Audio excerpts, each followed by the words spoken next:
মৰমৰ বন্ধু বান্ধৱীসকল, জ্ঞান বিজ্ঞান চেনেলৰ আন এটা ভিডিঅ'লৈ আপোনালোক সকলোকে স্বাগতম জনালোঁ। আজিৰ এই ভিডিঅ'টোত আমি মধ্যযুগীয় অসম বুৰঞ্জীৰ বহুখিনি কথা আলোচনা কৰিম। ইতিমধ্যে আমাৰ আগৰ ভিডিঅ'বোৰত প্ৰাচীন আৰু মধ্যযুগৰ অসম বুৰঞ্জীৰ বিভিন্ন প্ৰশ্নোত্তৰ পৰ্যায়ক্ৰমে আমি আলোচনা কৰি আহিছোঁ। এই ভিডিঅ' চিৰিজটোৱে আপোনালোকক বিভিন্ন কম্পিটিটিভ এক্সামৰ বাবে প্ৰস্তুত হোৱাত সহায় কৰিব। গতিকে ভিডিঅ'বোৰ ভাল লাগিলে লাইক, শ্বেয়াৰ আৰু চেনেলটো ছাবস্ক্ৰাইব কৰি দিব। আহক আমি পলম নকৰি প্ৰশ্নবোৰ আলোচনা কৰোঁ। আমাৰ প্ৰথম প্ৰশ্নটো হ'ল, চুকাফাৰ পিছৰ আহোম স্বৰ্গদেউ কোন আছিল?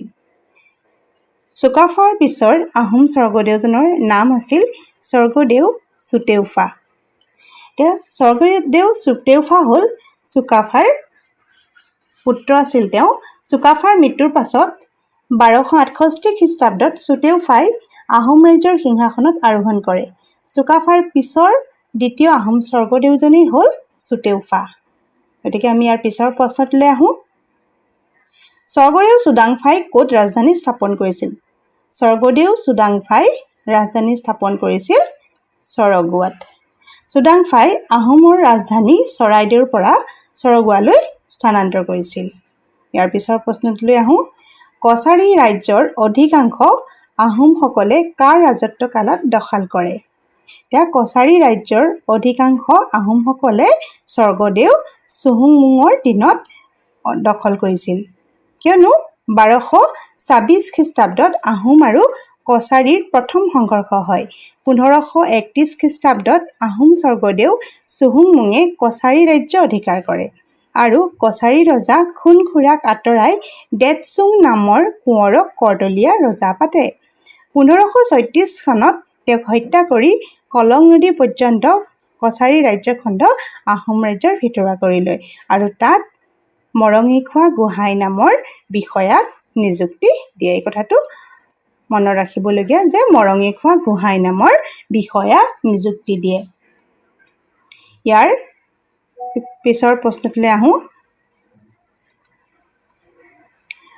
অসমত প্ৰথম আনুষ্ঠানিক লোকপিয়ল কোনে কৰাইছিল?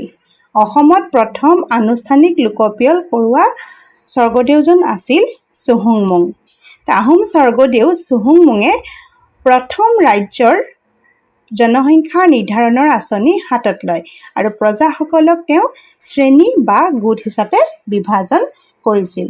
এই স্বৰ্গদেউজনৰ শাসনকালতে অসমত প্ৰথম আনুষ্ঠানিক লোকপিয়ল বা জনগণনা কৰা হৈছিল। ইয়াৰ পিছৰ প্ৰশ্নটোলৈ আহোঁ। কোনজন আহোম স্বৰ্গদেউৰ শাসনকালত তুৰ্বকে অসম আক্ৰমণ কৰিছিল? গতিকে আমি সকলোৱে জানো যে স্বৰ্গদেউ চুহুংমুঙৰ শাসনকালতে তুৰ্বকে অসম আক্ৰমণ কৰিছিল। 1532 খ্ৰীষ্টাব্দত তুৰ্বকে কলিয়াবৰ পৰ্যন্ত আগবাঢ়ি আহে আৰু এই যুদ্ধত আহোম সেনাপতি ফ্ৰাচেনমুং বৰগোহাঁইৰ মৃত্যু হয় আৰু তেওঁৰ পত্নী মূলা গাভৰুৱেও যুদ্ধ কৰি প্ৰাণত্যাগ কৰিছিল। গতিকে এই প্ৰশ্নটো মনত ৰাখিবলগীয়া। ইয়াৰ পিছৰ প্ৰশ্নটোলৈ আহোঁ। কোনজন আহোম স্বৰ্গদেউৰ ৰাজত্ব কালত চুতীয়া ৰাজ্য আহোম সাম্ৰাজ্যৰ তলতীয়া হৈছিল? আমি ইয়াৰ পূৰ্বে পালোঁ কছাৰী ৰাজ্য।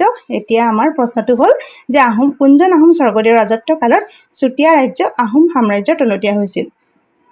এই স্বৰ্গদেউ চুহুংমুঙৰ দিনতে চুতীয়া ৰাজ্য আহোম সাম্ৰাজ্যৰ তলতীয়া হৈছিল। চুহুংমুঙৰ শাসনকালত চুতীয়া ৰাজ্য আহোম সাম্ৰাজ্যৰ অন্তৰ্ভুক্ত হয় আৰু এই বিজয়ৰ ফলত আহোম ৰাজ্যৰ পূব দিশত যথেষ্ট বিস্তাৰ ঘটে। ইয়াৰ পিছৰ প্ৰশ্নটোলৈ আহোঁ। বৰপাত্ৰ গোহাঁই পদবী কোনে সৃষ্টি কৰিছিল? এই বৰপাত্ৰ গোহাঁই পদবী সৃষ্টি কৰা স্বৰ্গদেউজন হ'ল স্বৰ্গদেউ চুহুংমুং। ইয়াৰ আগতে আহোম ৰাজ্যত দুটা মুখ্য গোহাঁই পদ আছিল। সেই দুটা হ'ল বৰগোহাঁই আৰু বুঢ়াগোহাঁই। চুহুংমুঙে বৰপাত্ৰ গোহাঁই পদ সৃষ্টি কৰি প্ৰশাসন অধিক শক্তিশালী কৰিছিল। গতিকে এই প্ৰশ্নটো অতি গুৰুত্বপূৰ্ণ আৰু প্ৰায় পৰীক্ষাত আহি থকা দেখা যায়। ইয়াৰ পিছৰ প্ৰশ্নটো হ'ল, সিংহাসনত আৰোহণ কৰাৰ পাছত চুহুংমুঙে লোৱা হিন্দু নামটো কি? আমি চুহুংমুঙৰ বিষয়ে বহুখিনি প্ৰশ্ন পাইছোঁ যে চুহুংমুঙে লোৱা হিন্দু নামটো হ'ল স্বৰ্গ নাৰায়ণ। এওঁৰ দিনৰ পৰাই আহোম ৰজাসকলক স্বৰ্গদেউ বোলা হয়। ইয়াৰ পিছৰ প্ৰশ্নটো হ'ল শদিয়াখোৱা গোহাঁই পদবী কোনে সৃষ্টি কৰিছিল?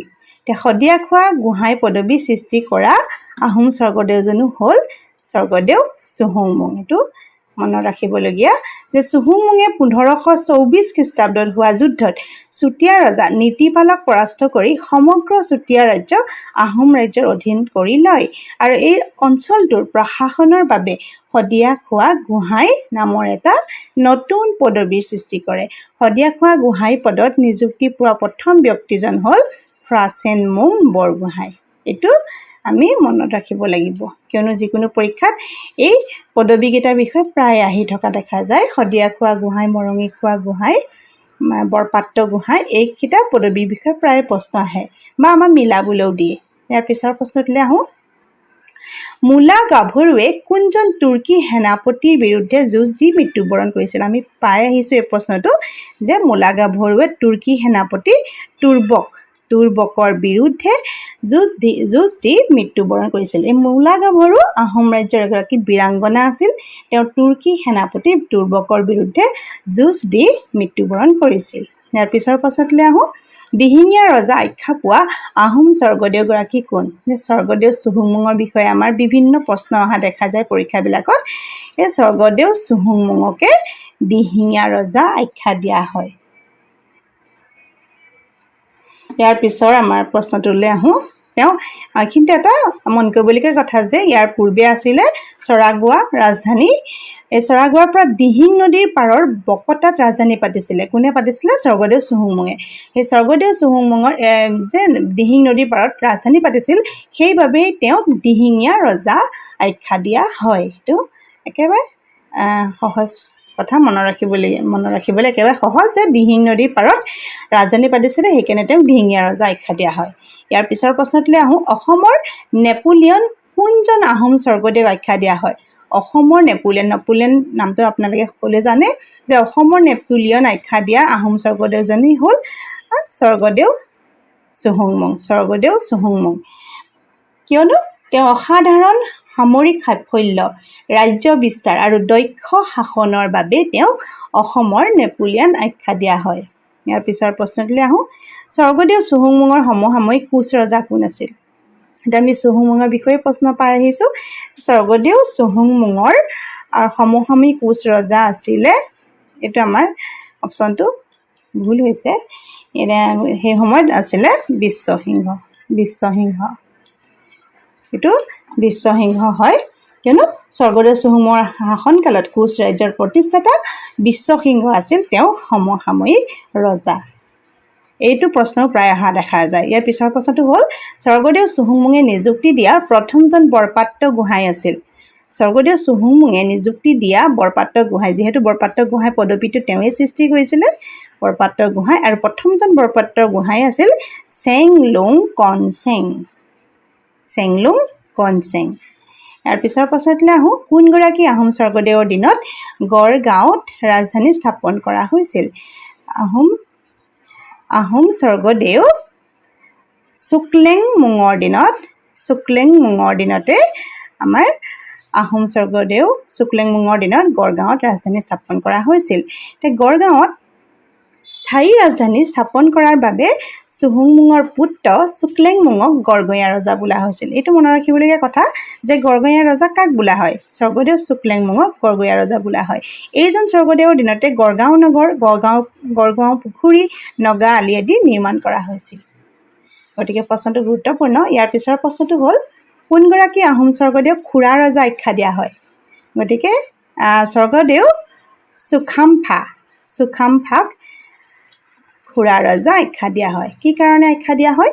হাতীৰ পিঠিৰ পৰা পৰি ভৰি এটা খুৰা হোৱাত তেওঁক খুৰা ৰজা বুলি জনা হয়। এওঁৰ দিনতেই কোচ ৰজা নৰনাৰায়ণে আহোম ৰাজ্য আক্ৰমণ কৰে। তেতিয়া সময় আছিল 1562 খ্ৰীষ্টাব্দ। এই আক্ৰমণত আহোম সৈন্য পৰাজিত হয় আৰু ৰজা চুখামফা গছৰ খুৰুঙলৈ পলাই যায়। সেয়েহে তেওঁক ভগনীয়া ৰজা বোলা হয়। গতিকে ভগনীয়া ৰজা কাক বোলা হয় সেইটো এটা প্ৰশ্ন হ'ব পাৰে। বা তেওঁৰ দিনত কিমান খ্ৰীষ্টাব্দত ৰজা নৰনাৰায়ণে আহোম ৰাজ্য আক্ৰমণ কৰিছিলে সেইটো আহিব পাৰে।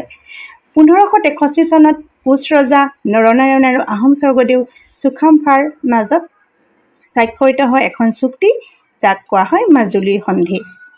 সেয়া আছিল মধ্যযুগীয় অসমৰ ইতিহাসৰ এক গুৰুত্বপূৰ্ণ শান্তি চুক্তি, যি চিলাৰায় সফল অভিযানৰ পিছত অৰ্থাৎ 1662 চনত গড়গাঁও দখলৰ পাছত প্ৰতিষ্ঠা কৰা হৈছিল। এই চুক্তিৰ জৰিয়তে আহোম ৰজাই কোচৰ বশ্যতা স্বীকাৰ কৰিবলৈ বাধ্য হৈছিল। গতিকে এই কথাখিনি অতি মনত ৰাখিবলগীয়া বা গুৰুত্বপূৰ্ণ। ইয়াৰ পিছৰ প্ৰশ্নটোলৈ আহোঁ। পচা পদ্ধতি কোনে প্ৰৱৰ্তন কৰে? পচা পদ্ধতিৰ বিষয়ে নিশ্চয় আপোনালোকে শুনিছে, পাইক পদ্ধতি, পচা পদ্ধতি। পচা পদ্ধতি প্ৰৱৰ্তন কৰা স্বৰ্গদেউজন হ'ল স্বৰ্গদেউ চুচেংফা।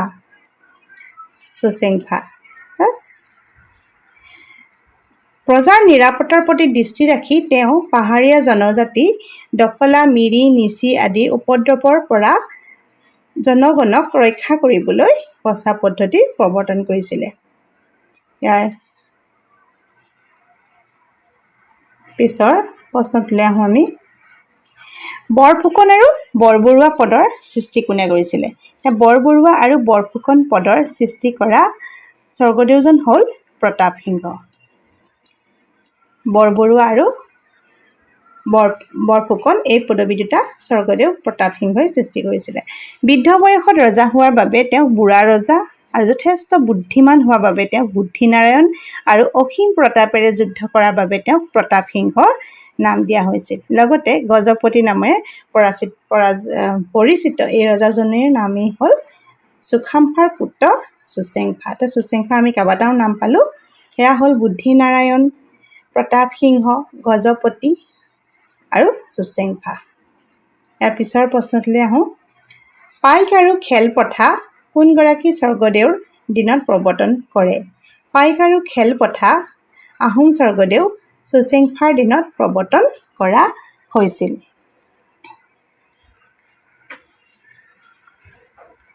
এই পাইক প্ৰথাৰ বিষয়ে আমাৰ কিছু কথা আমি ইয়াত উল্লেখ কৰিছোঁ যে পাইক প্ৰথা আছিল এক ধৰণৰ বাধ্যতামূলক ৰাজসেৱা ব্যৱস্থা। ৰাজ্যৰ প্ৰায় প্ৰতিজন প্ৰাপ্তবয়স্ক পুৰুষক পাইক বুলি কোৱা হৈছিল। কাক কোৱা হৈছিলে? প্ৰতিজন প্ৰাপ্তবয়স্ক পুৰুষক। তেওঁলোকে সামৰিক কাম, ৰাস্তা ঘাট নিৰ্মাণ, কৃষি বা অন্য ৰাজকাৰ্যত অংশগ্ৰহণ কৰিব লাগিছিল।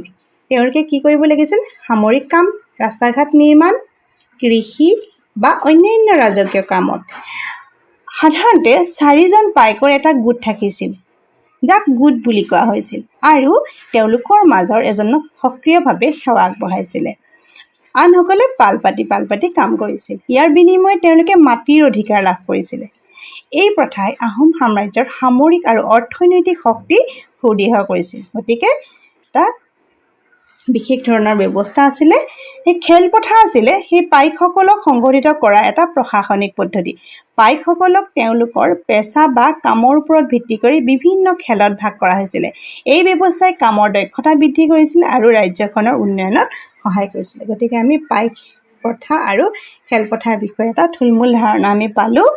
ইয়াৰ পিছৰ প্ৰশ্নটো হ'ল আহোমসকলৰ প্ৰথম বৰবৰুৱা কোন আছিল? আহোমসকলৰ প্ৰথম বৰবৰুৱা আছিল মোমাই তামুলী বৰবৰুৱা।